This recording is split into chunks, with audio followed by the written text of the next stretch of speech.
I suppose winding back the era of the 70s and 80s of Macks in the country, when you look at the Darwin run, it's hard to imagine that when I was running Darwin in the 80s and the 90s, that 9 out of 10 trucks you would pass were Mack Superliners.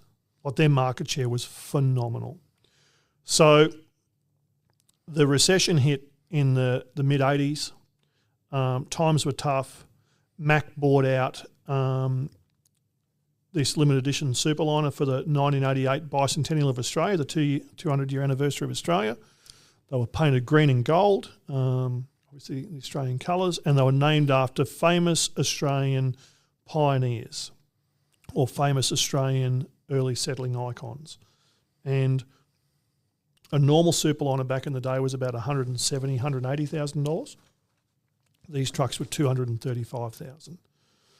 So they were nearly, in terms of percentage, it's like saying that you got a 909 now for $450, a standard one, or $750 if you want this limited edition. So it was a significant increase. And, couple that to the fact that times were tough through the recession.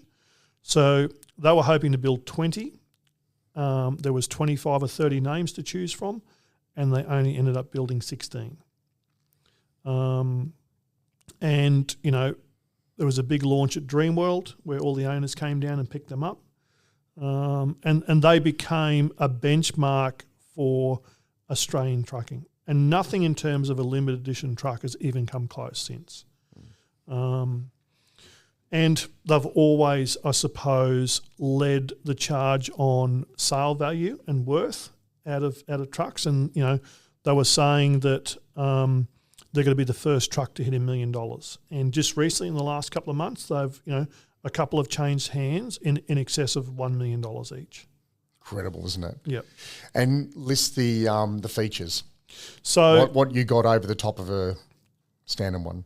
The biggest thing for me, or the takeout, was the sleeper. So you went from a normal 36-inch Mack sleeper, which was basically a coffin, into this 48-inch crushed velour, walk-in, full-length door palace. It had pressurised air system, TV, VCR, built-in fridge, hanging cupboards for like all of your clothes, pigeonholes for like your towels and all that sort of stuff. It come with matching sheet covers, lambswool seat covers. It was, this custom clear over base paint.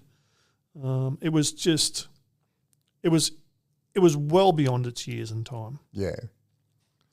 Yeah. Yeah.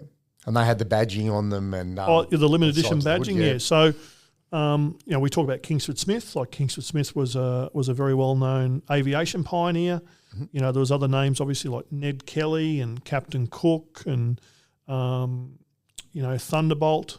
Yep. And then Captain Starlight. So a lot of bush rangers were sort of featured, and John Flynn and John Stewart. One interesting thing that I found out from Tony Champion last week, we were going through the history, is that Launders Bricks, I think they're Albury, are they? Yeah. They bought William Hovell brand new, and William Hovell actually wasn't on the Bicentennial list. So it wasn't on the list as a name you could purchase, but they said at the time that the Launders Bricks family was related to the William Hovell. Right. And he was a very instrumental person in history in that area. And Mack Trucks agreed to personalise that truck and create William Hovell the Bicentennial. So how good's that? I had no idea. Yeah. Yeah, up until last week. So that's interesting, isn't it? Yeah. Yeah.